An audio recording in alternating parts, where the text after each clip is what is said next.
என் பேர் சித்தார்த். சித்தார்த் கன்ஸ்ட்ரக்ஷன் கம்பெனியோட ஓனர். எனக்கு பொண்ணுங்க குழந்தைங்கனாலே சுத்தமாக செட் ஆகாது. அதனால தான் ஒரு லேடிஸ் ஃபோட்டோ கூட என் வீட்டில் இல்லை. என் ஆஃபீஸ் அசிஸ்டண்ட்லேருந்து எங்கள் வீட்டில் வேலை செய்கிற வாட்ச்மேன் வரைக்கும் எல்லாருமே ஆம்பளைங்க தான். அந்த நாள் ஆகஸ்ட் 15 அன்னைக்கு ஒரு கிளைண்டோட மீட்டிங் இருந்ததால தான் நான் ஹோட்டல் தாஜுக்கு போனேன். அங்கே யாருக்கும் மேரேஜ்னு நினைக்கிறேன். பெரிய ஃபங்க்ஷன் நடந்துட்டு இருந்துச்சு. ஹோட்டல் ஃபுல்லாக பரபரப்பாகவே இருந்துச்சு. என்னோட கிளைண்ட்டை பார்த்து என்னோட ப்ரெசன்டேஷனை கொடுத்தேன். கிளைண்ட்ஸ் என்னை கட்டாயப்படுத்தினதுனால தான் நான் லைட்டாக ட்ரிங்க் பண்ண ஆரம்பித்தேன். ஏற்கனவே டைம் 12 மணி ஆயிடுச்சு. நைட்டில் இவ்வளோ லேட்டாக ட்ராவல் பண்ணுறது ரொம்ப டேஞ்சர்னு தான் நைட் நான் அதே ஹோட்டலில் ரூம் எடுத்து நான் தூங்க போனேன். கொஞ்சம் கொஞ்சமாக என் நிதானம் என்னை விட்டு போயிட்டே இருந்தது. ஆனால் அந்த மிட் நைட்டில் யாரோ என் ரூம்குள்ளே வரதை நான் ஃபீல் பண்ணேன்.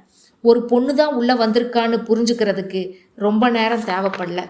அவள் தூக்கத்தில் இருந்தப்போ சீக்கிரமாக எழுந்திருச்சு பாத்ரூம்குள்ளே போனேன். 10 நிமிஷம் கழித்து நான் திரும்பி வந்து பார்த்தப்போ அந்த பொண்ணு அங்கே இல்லை. எங்கே தேடியும் காணோம். எங்கே போனான்னே தெரியல. எனக்கு அவள் முகம் கூட சரியாக ஞாபகம் இல்லை. அவள் கையில் இருந்த மச்சத்தை தவிர எதுவும் அவளை பற்றி எனக்கு தெரியாது. யாருன்னு கண்டுபிடிச்சி செஞ்ச மிகப்பெரிய தப்புக்கு மன்னிப்பு கேட்கலாம்னு இருந்தேன். நான் உடனடியாக ஓடிப்போய் அந்த ஹோட்டலில் வேலை செய்கிறவங்க எல்லாத்துக்கிட்டையும் அந்த பொண்ணை பற்றி நான் விசாரித்தேன். ஆனால் அங்கே யாருக்குமே அந்த பொண்ணை பற்றி தெரியல. குறைஞ்சபட்சம் சிசிடிவி ஃபுட்டேஜை பார்த்தாவது அந்த பொண்ணு யாருன்னு கண்டுபிடிக்கலாம்னு நினச்சேன். ஆனால் அதுலேயும் நான் ஏமாந்து தான் போனேன். அந்த டைமில் சிசிடிவி ஃபுட்டேஜில் இருந்த எல்லா ஃபுட்டேஜும் டெலீட் ஆயிருந்தது. இதெல்லாம் யாரோ வேணும்னு என்கிட்ட பிளான் பண்ணி விளையாடுறாங்கன்னு எனக்கு புரிஞ்சுது. அந்த பொண்ணு எப்படி என் ரூம்குள்ளே வந்தா? எங்களுக்கும் அது புரியவே இல்லை sir. Sorry for the inconvenience sir. Sorry sir, சில டெக்னிக்கல் எரர்ஸ்னால தான் ஃபுட்டேஜ் எல்லாம் டெலீட் ஆகிருக்கு சார். அது எப்படிங்க டெலீட் ஆகும்? அதுவும் கரெக்டாக அந்த டைமில் அந்த நேரம் பார்த்து டெலீட் ஆகிருக்கு. Sir, extremely sorry sir. Footage எல்லாம் ரெக்கவர் பண்ணிவிட்டு உங்களுக்கு இன்ஃபார்ம் பண்ணுறோம் சார். ச்சே, வீட்டுக்கு வந்த அப்புறமும் நான் அந்த பொண்ணை பற்றி மட்டும்தான் நினச்சிட்டு இருந்தேன். எத்தனையோ பொண்ணுங்க என்னை அடையிறதுக்கும் பழகிறதுக்கும் ட்ரை பண்ணியிருக்காங்க. ஆனால் அவங்க யார் மேலேயும் எனக்கு இப்படி ஒரு ஃபீலிங் வந்ததில்லை. அந்த பொண்ணு நினச்சி என் மனசு அந்த பொண்ணை பார்க்கணுன்னு ஏங்க ஆரம்பிச்சுது. காலையில் ஆஃபீஸ் வந்ததும் மேனேஜர் ரவிக்குமார்கிட்ட நடந்த எல்லாத்தையும் சொன்னேன். அது மட்டும் இல்லாமல் அந்த பொண்ணு யாருன்னு கண்டுபிடிக்க சொன்னேன். நீங்கள் கவலைப்படாதீங்க சார். அந்த பொண்ணு யார் எங்கே இருக்காங்கன்னு நான் கண்டுபிடிக்கிறேன் சார். ஆனால் எனக்கு ஒரே ஒரு டவுட் தான் சார். என்ன? நீங்கள் சிட்டியில் எவ்வளோ பெரிய ஆள், ஆனால் இந்த மாதிரி சாதாரண ஒரு பொண்ணு பின்னால் நீங்கள் பைத்தியமாக இருக்கிறது எனக்கு அசிங்கமாக இருக்குது சார். அப்படி அந்த பொண்ணு உங்களுக்கு எந்த வகையில் ஸ்பெஷல் சார்? அதெல்லாம் உங்களுக்கு சொன்னால் புரியாது. Okay sir. ஏன் இங்கே நிற்கிறீங்க? சார், நீங்கள் தப்பாக நினைக்கலன்னா உங்ககிட்ட ஒன்று சொல்லணும் சார். என்னது? நீங்கள் அன்றைக்கி நைட்டு ஹோட்டலுக்கு போனது யாருக்கும் அங்கே தெரியாது. அந்த பொண்ணுக்கு நீங்கள் யாருன்னு தெரியுமான்னு நமக்கு தெரியாது. அந்த பொண்ணு நம்ம அப்படியே விட்டுட்டா உங்கள் பேர் கெட்டு போகாது சார். என்ன பேசுகிறீங்க ரவி? ஒரு பொண்ணோட லைஃப்பை விட என்னோட ரெப்யூட்டேஷன் முக்கியமா? ச்சே, நான் அன்னைக்கு நைட்டு குடிச்சிருக்கவே கூடாது. அந்த பொண்ணோட முகம் கூட எனக்கு ஞாபகம் இல்லை. நான் எழுந்து சாரி சொல்கிறதுக்கு முன்னாடி அவள் அங்கேருந்து கிளம்பி போயிட்டா. நீங்கள் என்ன பண்ணுவீங்களோ எனக்கு தெரியாது. இந்த மொத்த சிட்டியை தேடினாலும் பரவாயில்ல, அந்த பொண்ணு யாருன்னு கண்டுபிடிங்க. எனக்கு அந்த பொண்ணு யாருன்னு தெரியணும். லைஃப்பில் அப்படி ஒரு சம்பவம் நடந்து 5 வருஷம் ஆயிடுச்சு. அந்த ஹோட்டல் ரூமில் அன்றைக்கி நைட்டு ஃபுல்லாக இருந்த பொண்ணு யாருன்னு இது வரைக்கும் என்னால் கண்டுபிடிக்கவே முடியல. நானும் பிஸ்னஸ்ன்னு இதை பற்றியே மறந்துட்டேன். ஆனால் ஒவ்வொரு வருஷமும் ஆகஸ்ட் 15 வரும்போதெல்லாம் நான் ஏதோ செய்யக்கூடாத ஒரு தப்பு செஞ்ச மாதிரி எனக்கு குற்ற உணர்ச்சியாகவே இருக்கும். எப்படியாவது அந்த பொண்ணு யாருன்னு கண்டுபிடிச்சே ஆகணும்னு உடனே என்னோட மேனேஜரை வர சொன்னேன். வாட் ரவி, 5 வருஷம் ஆயிடுச்சு, இது வரைக்கும் அந்த பொண்ணோட அட்ரஸ் கூட கண்டுபிடிக்க முடியலையா? சாரி சார், அன்றைக்கி நைட்டு ஹோட்டலோட சிசிடிவி ஃபுட்டேஜ்லாம் டெலீட் ஆகிருக்கு சார். பேக்கப் கூட நமக்கு கிடைக்கல சார்.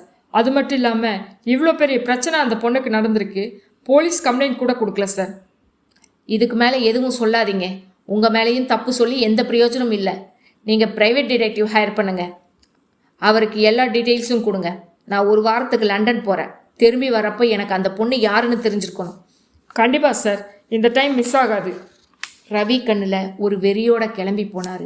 நானும் பிஸ்னஸ் விஷயமா லண்டன் போயிட்டு ஃப்ளைட் சென்னை ஏர்போர்ட்டுக்கு வந்து இறங்குச்சு.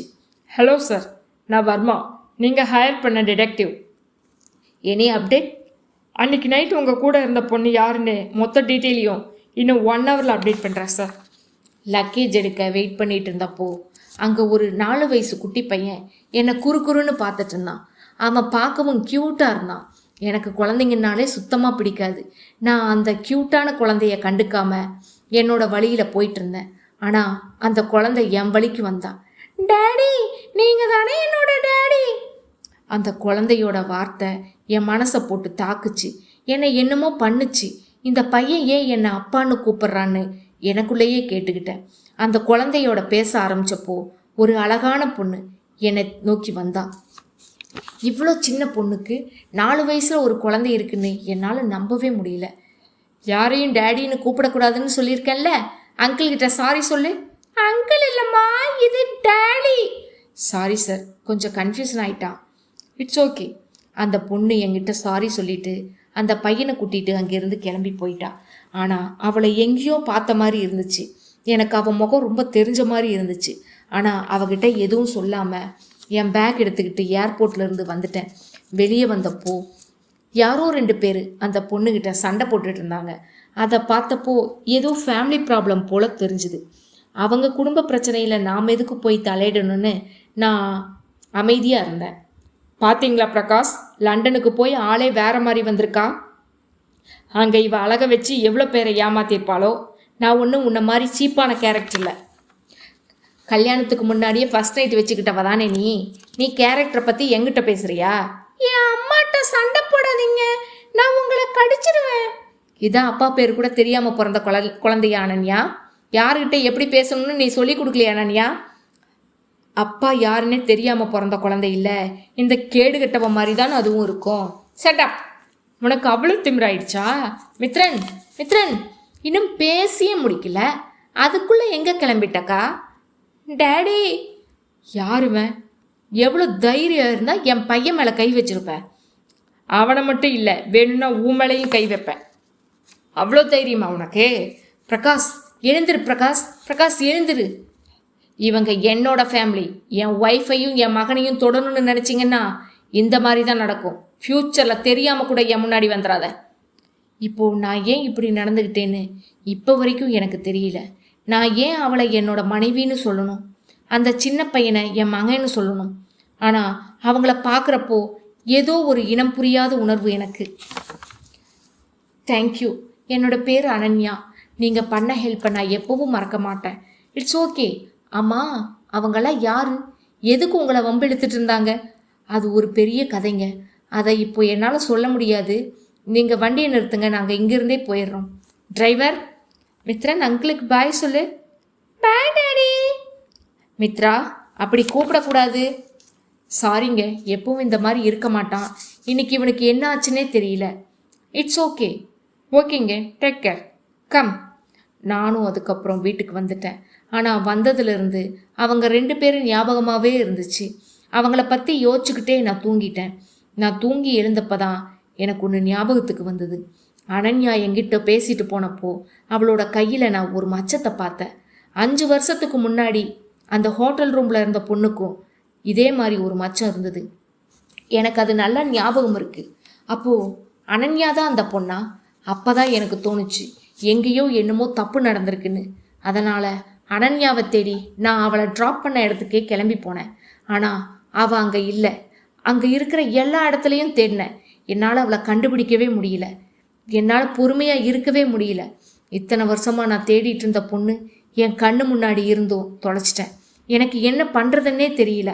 அப்போ தான் ஒரு குரல். அது மித்ரனோட குரல் தான். நான் சந்தோஷமாக திரும்பி பார்த்தேன். Daddy, daddy. ஆனால் அந்த சந்தோஷம் ரொம்ப நேரம் நீடிக்கல. ரோட்டுக்கு அந்த பக்கம் யாரோ மித்ரனை வலுக்கட்டாயமாக ஒரு காரில் தூக்கி போட்டு போனாங்க. மித்ரன் பயத்தில் நடுங்கிட்டு இருந்தான். டேடி, டேடி, என்னை காப்பாத்துங்க. மித்ரன் பயத்தில் கத்திட்டு இருந்தான். நான் உடனே என்னோட கார் எடுத்துக்கிட்டு ஃபாலோ பண்ண ஆரம்பித்தேன். மித்ரனை கடத்திட்டு போன காரும் என் கண்ணு முன்னால் காணாமல் போயிடுச்சு. என்ன பண்ணுறதுன்னே தெரியாமல் எனக்கு பைத்தியம் பிடிக்க ஆரம்பிச்சிச்சு. அப்பதான் அந்த வண்டியோட நம்பர் எனக்கு ஞாபகம் வந்தது. நான் ஹையர் பண்ண டிடெக்டிவ்க்கு கால் பண்ணேன். நான் சொல்கிறத நல்லா கேளு. நான் இப்போ ஒரு நம்பர் அனுப்பியிருக்கேன். அதை நான் உடனே ட்ரேஸ் பண்ணு. அந்த கார் யாரோடதுன்னு தெரியணும். எமர்ஜென்சி.